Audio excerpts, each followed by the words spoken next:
I lost years of my life doing exactly what you're talking about, where you don't just set goals, but you make a promise to yourself not to be happy until you achieve that goal.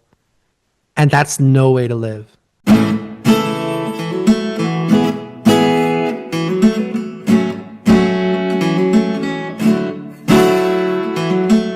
One of the big shifts that you helped me to make, I hadn't realized a pattern that was inside of me for like 10 years in the game of entrepreneurship and business, where I always believed that happiness would be when I achieved the goal. And when I started out, they were really modest. I remember the initial goal was if I could just make 5 or 10,000 a month and I didn't need a boss and I could work for myself. I didn't care if I had to work 80 hours for myself, as long as like a boss couldn't tell me what to do.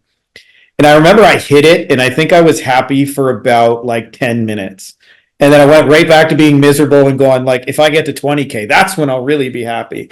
And the numbers obviously got bigger over time. And I would go through an experience where I would spend 99.9% of the journey miserable and 0.1% of it going, yeah, I accomplished something. And you started to really shift my focus from the what I would call I'll be happy when to the being grateful for it now. And it's way more fucking fun. I'll tell you that. Like, you're way more in flow. And I'm not saying it's always easy to do, because sometimes I'm like being real with you guys. It's work to get into those states. Like, it's real internal. Like, often I think of an example where a beginning when I first kept a gratitude journal, like just right now, one thing was hard. Like, wow, everything sucks right now. Like, what's to be grateful? Like, my bank account sucks, my life sucks, my business sucks, my client sucks. And it was work to find one thing. And I actually remember recently we had a problem with our second car, our beach car, and Ilka was kind of like upset with it. And I had like literally just finished gratitude journaling, and I was like, "Oh, shit's awesome." And she was like, "No, it's like a broken car. It's terrible. It's miserable." And she's like, "Why are things good?" And I was like, "Oh." I told her, well, like, we live in a 5-bedroom, 5-bathroom giant castle in paradise. We got a team of servants. We got a food full of fridge. We got a whole other car that still works. We got people who help us. We got money in the bank. We got clients. We get to help people. We get to make an impact. Like, it does get worse from here. I got a comfy bed. I got a super comfy chair. We got a swimming pool. We can go out whenever we want. We have a totally open schedule. Like, yeah, I agree with you. The car sucks.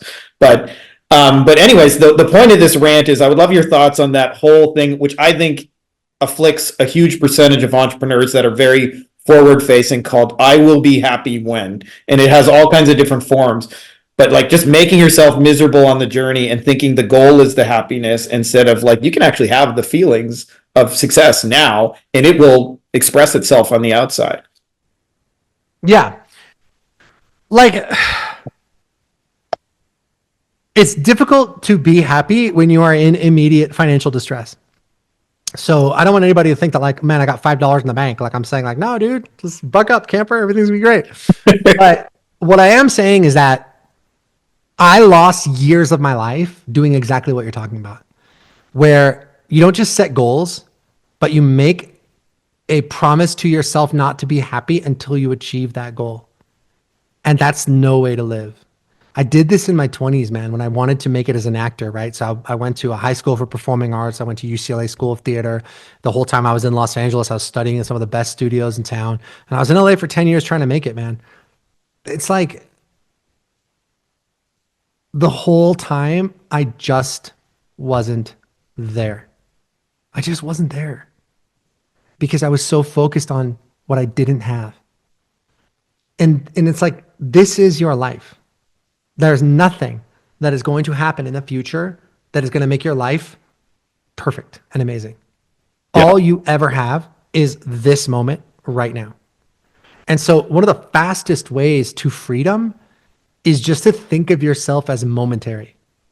Think of yourself without having a past, without having a future. You were just dropped into this moment right now. Like, the video game just started and you're playing the game. Oh, I'm Frankie. Yeah. Like, and it just started and you don't know where it's going. You don't care. And you don't know where you were and you don't care. Because you are not going to be happy at some point in the future. It's impossible for you to be happy at some point in the future. You can only ever be happy now. Even when you arrive at that point in the future, it's still not here now. Like, you are right here now, and now is all you've got. But what you begin to realize, Frankie, as you do the gratitude work, and you kind of alluded to this before, I'm feeling like I have the 20,000 square foot house, even though I don't have it yet. I'm feeling like I'm driving the Bentley, even though I don't have it yet. feeling like I have this wonderful wife and amazing kids, even though I haven't met them yet. And I'm happy in this moment. So therefore, the source and the genesis of that happiness must be me. It's not the external thing. It's just me. And when you realize that, then you sort of can begin to wear the world lightly. Like there's a phrase in the Bible, I forget where it comes from, but it's like wear the world lightly, like a garment, like wear it. I was like the Neville Goddard, carry it around you like a perfume. Exactly. Yeah. Like because it is not the source of your power and it's not the source of your happiness. And if you want to create something, you can create it. And if you don't like something, you can change it and create something else. So what is there to worry about? What is there to stress about? Right? You either believe this or you don't. And if you believe it, you need to be a soldier and you need to disregard the disempowering. So every day you're doing your gratitude, you're doing your visualization, right? And then stuff's going to come up to challenge what you visualized. And this happens all the time. Like yesterday, I had so much stuff to do. Oh, dude, I'm going to attack this week. I went, I got a massage Sunday night. I was like, dude, I'm going to get a good night's sleep. I'm going to crush it. I wake up Monday morning. I have the most horrendous case of food poisoning ever. And not just food poisoning from the Thai restaurant by my house, which like having food poisoning on Thai food is like the worst. Just the worst. Somebody who visited Thailand can confirm the real shit. Yeah, horrendous. Just horrendous. So I can sit there and I can be like, look, you know, oh, my day's ruined and now I'm not going to get this done. I'm not going to get that done. But like, who cares? You know what I mean? I'll take a day, I'll recover, and now I'm fine. And I'm catching back up, you know? The main thing is to understand that you have the power and that when you give power to externals, you're creating a false God in your mind. Yeah. If you believe that your business can't be successful when Mercury's in retrograde, that's exactly what's going to happen. I talked to a feng shui guy once who was like, hey, you got to point your desk this way at certain times of the month. And then you got to point your desk the other way at certain times of the month. I did it for a minute and I was like, why am I doing this? Yeah. Like, this is ridiculous. Like I either create my own luck or I don't. Yeah. Right. And I refuse to believe that God is going to come into my life in a more powerful way when my desk is facing south or when my desk is facing southwest. Right. It's ridiculous. Right? That's ridiculous. Yeah. So it's understanding that you always have the power to change what you are experiencing and holding fast to that. And that's where faith comes in. To believe that you're bigger than outside circumstances. I mean, my God, dude, like, you know, say what you want about Trump, but the guy literally almost got his head blown off. Like if he hadn't gone, oh, hey, check the slides out, he literally would have had his head blown off. He turned and the bullet went right by him. Right? Now, you can say what you want. That is the power of that man's faith. Right? For better, for worse, for right or for wrong, that guy believes that he is divinely destined to be president, and that is exactly what's happening for him. Yeah. You know what I mean? Like, even to the point where they tried to kill him several times and couldn't do it. Yeah. You had mentioned as well that I think the kind of sort of practical day-to-day version of that is, and this is another one of those things where I agree with you and disagree very much with conventional wisdom when it comes to the idea of goal setting. So people say, you know, I grew up with Brian Tracy saying, write out your goals and, you know, make a big list of them and I'm going to make $1 million and then you work towards that and figure out what action steps. Russ Ruffino says, be the goal rather than work towards it. Be the millionaire you and make decisions as millionaire you. And be delusional about that in the sense of like, I believe it, it's irrelevant what anything outside of me believes, and continue to execute on it with faith. And inevitably, reality will mirror that.